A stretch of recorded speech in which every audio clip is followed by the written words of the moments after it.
All right, one of the questions that's always coming up, in fact, it's a question we're going to have to deal with right at the very beginning, because as a Christian, everything I'm going to say has to come from this book, the Holy Bible.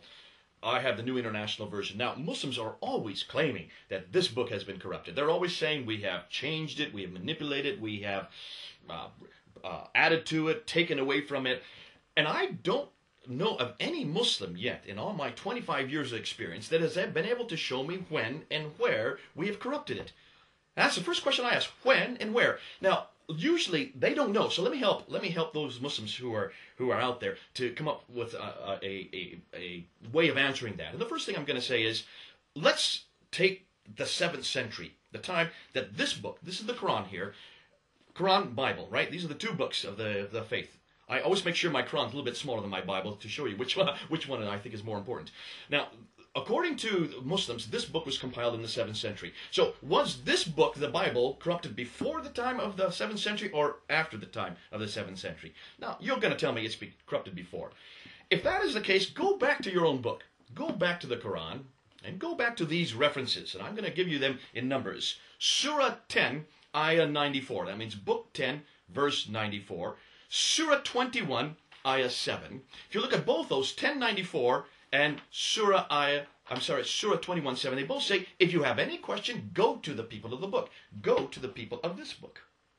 Surah 29 is even better. Surah 29, Ayah 46 says, do not argue with the Christians. You're not to argue with me. I use that one all the time at Speaker's Corner. It's great. You're not to argue with me. Why? Because we have been given the Tawrat in the Injil. That means the Torah of Moses. And the Injil, that means the Gospel of Jesus.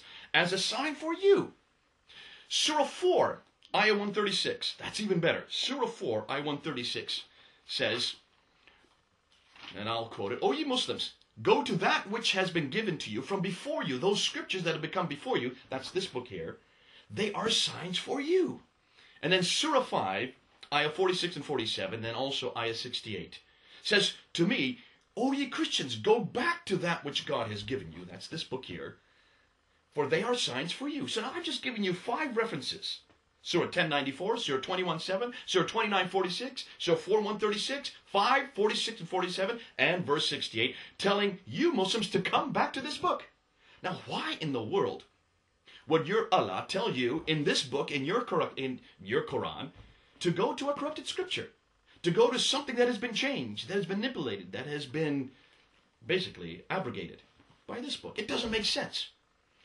Usually my Muslim friends will always say, well, okay, it's not before the 7th century, it comes after the 7th century. Now, I love it when they say that, because if they believe that this book has been corrupted after the 7th century, then they're going to have to deal with all the manuscript evidence. There's an enormous amount of manuscript evidence. Oh, my goodness.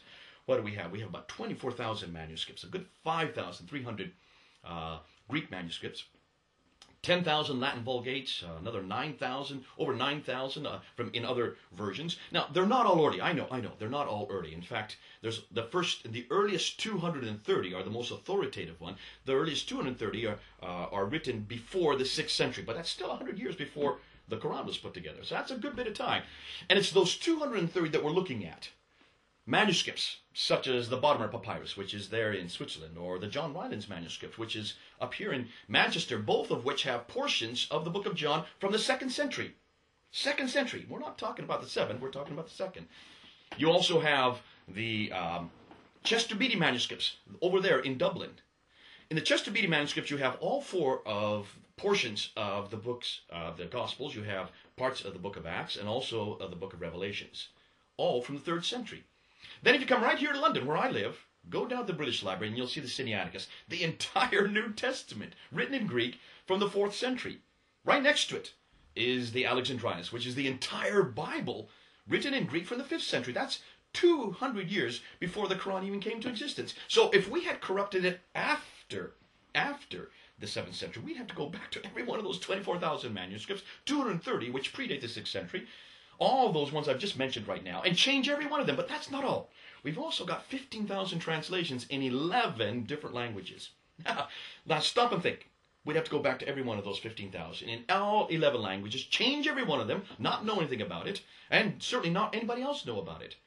Then we've got about 2,135 lectionaries written in the 6th century. These are liturgy that was taken straight out of Scripture and was taken and was used in the church services, the worship services of that time. But you know, we got something better than all that. Forget about the manuscripts. Forget about the translations. Forget about the lectionaries. We got something even better than that.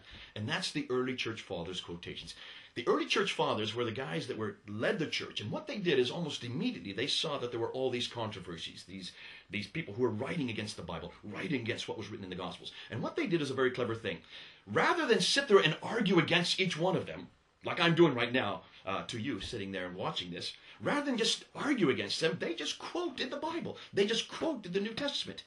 Because that was the best, basically the best authority they had. And it made sense. So what has happened is there have been two individuals, Sir David Dalrymple and Dr. Jean Burgon, right here in London, have gone through and they pulled together as many of these quotations as they could find, and they've come up with 86,000 quotations. Now, Dr. Jean Burgon wanted to find out how many of these quotations predated the 4th century. That means predated the Sinaiticus, which is the earliest of the entire New Testament. And you know what he found? He came up with 36,000 quotations from Origen, from Ignatius, Irenaeus. These were the earliest church fathers predating the 4th century. But he went one step further. He took these 36,000 quotations and put them in a chronological fashion, starting with Matthew, going all the way to Revelation.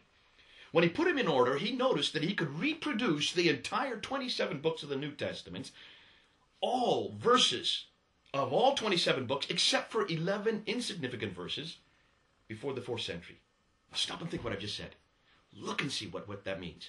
That means we could reproduce the entire New Testament, all 27 books, except for 11 insignificant verses. There's over 5,000 verses in the New Testament. All of it before the 4th century. That's 300 years before the Quran even came to existence. Where in the world can Muslims say that this has been corrupted? That it's been corrupted even before? They're going to have to go back to their own Quran and dispute with it. If they say it's been corrupted after the 7th century, they're going to have to deal with just the enormous amount of manuscript evidence, 24,000 of them. Translations, 15,000 in 11 languages. Lectionaries, over 2,000.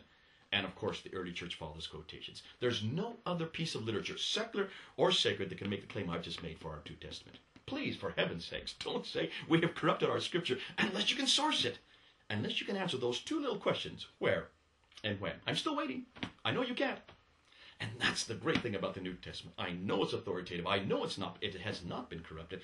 Thank God that he's given this kind of authority that we can stand on.